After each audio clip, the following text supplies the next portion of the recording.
Hello and welcome to this video where I show you my top 5 and my flop 5 pedals that I reviewed and therefore played for the first time in 2023.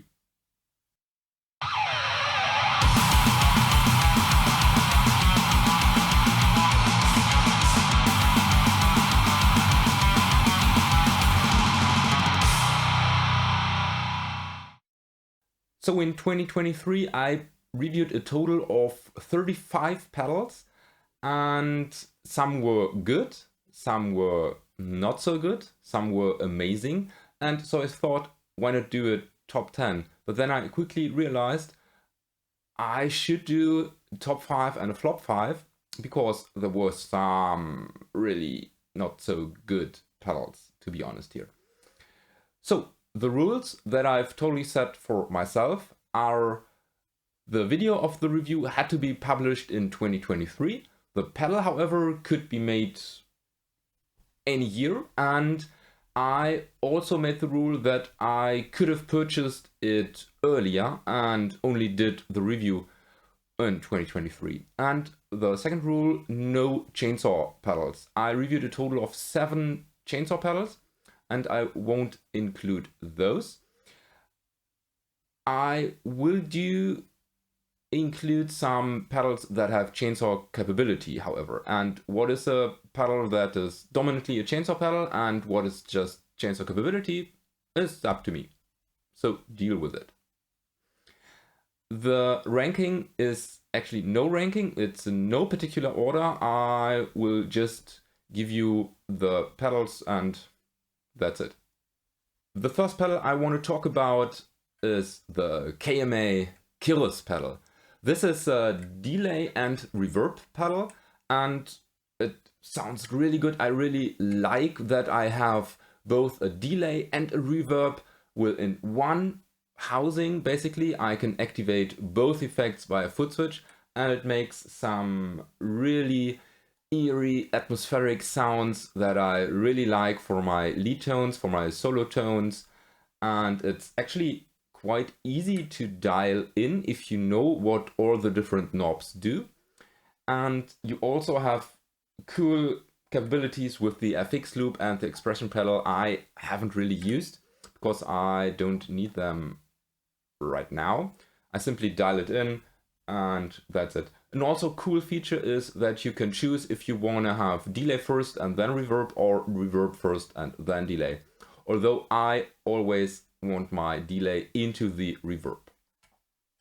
The first not so good pedal I want to talk about is the Vava Sovereign, and I had actually high hopes of this pedal, and it does kind of sound good, but only when your guitar is in standard tuning, and I don't play standard tuning. I happen to have standard tuning, but that's because I play 7 strings, and I most often play my stuff in B, or my new stuff even lower, and there it's just really not good sounding. So hard pass for me. I think I got it in a trade and now I want it to sell. However, if you're playing standard tuning and this pedal sounds good, so if you want to buy it, message me. Next up in my top 5 is the Angle Cap Loader, and this is actually the pedal that I dreamt of in terms of cap loader. This is, I think, the only pedal that does what I want, because I want to have a through where I can get the signal without cap IR, and I want to have a balanced output where I get the signal with IR. So therefore I'm able to put the through or hook the through up to my power amp and the XLR to our in-ear monitoring and via splitter to the front of house to basically have best of both worlds.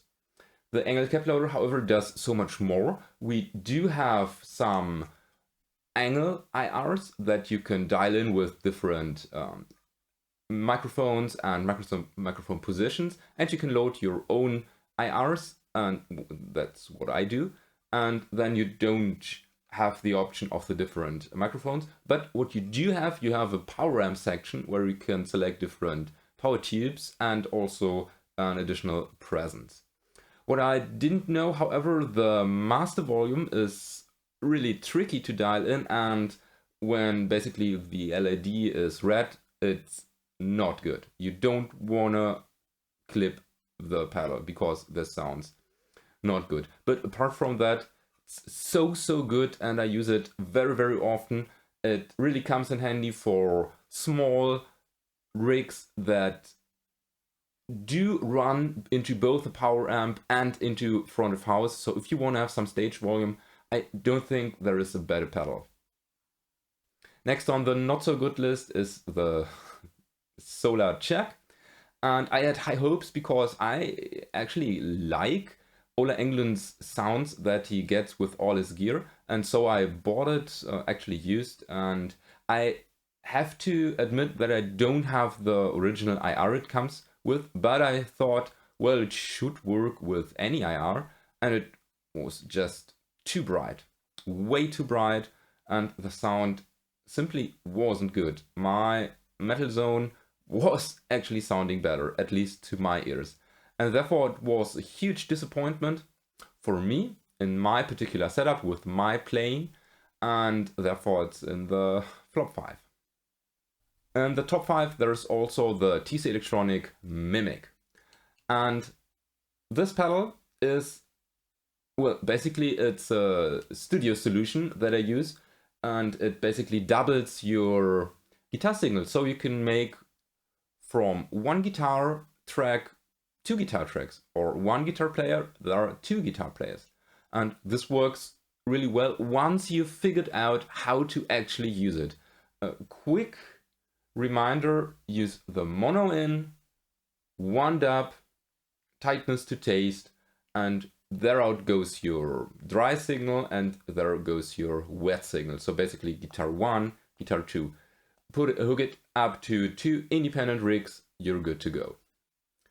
Other dubs do work, but then the function of the stereo out kind of shifts and it's not good actually.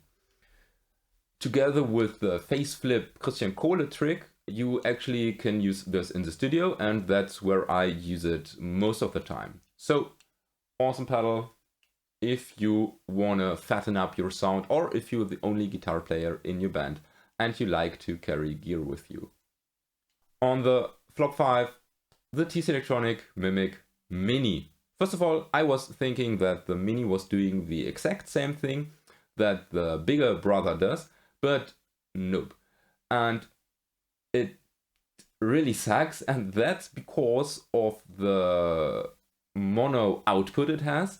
So you basically can't do a stereo track. What you can do, however, you can use an AB box and then hook up the Mini with just the wet signal and the A and your dry rig to the B, for instance.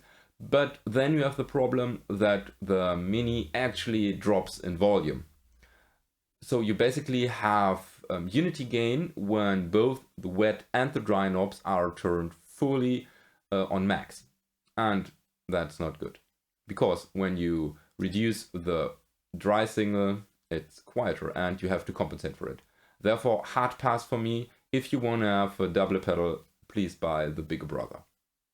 Next up on my list is an overdrive pedal, finally, because this channel is centered around overdrives and distortions.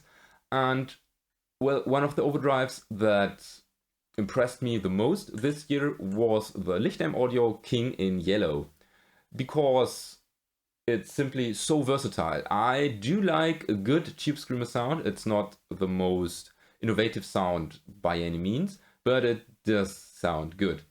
And with the King in Yellow, you basically get this typical tube screamer sound, but with a plethora of options. We have a 4-band EQ, we have a blend, we have different clipping options, we have a polarity switch, we have a FX loop where you can blend in any other flavor of sound you want to have. And therefore, it's, in my opinion, one of the best tube screamerish, or let's say overdrive pedals that I own. And yeah, it was one of the best pedals that I reviewed in 2023. So another flop pedal was for me the Rocktron Rampage, And that's because basically of the Rocktron Zombie. I was really impressed with the Rocktron Zombie when I reviewed it, and it gives some really unique sounds, works like a charm as a boost pedal, and it sounds so brutal that I thought, well, the other Rocktron pedals can't be this bad. I did have the Rocktron Metal Planet as well, which was an MT2 clone, and it did okay. And I do have a Rocktron preamp that sounds awesome, so I thought it was a no-brainer that the Rocktron Rampage would sound decent as well. And while it sounds decent, it's nothing special. It's just a decent sounding distortion pedal. And that's not enough for me, at least in 2023, and therefore it's on the list. So before I show you my last pedal of the top 5, again in no particular order, here are some honorable mentions. So here is some kind of order. And I have 2 pedals here. First of all, the Kettle and Bread Echo Rack. This one is a delay pedal and it does have an integrated boost.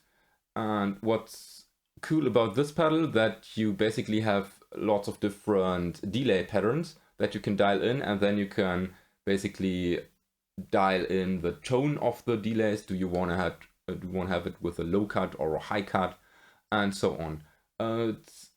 It's just a runner-up because I do have this pedal for quite some time, but I finally reviewed it in 2023, and yeah, really like it.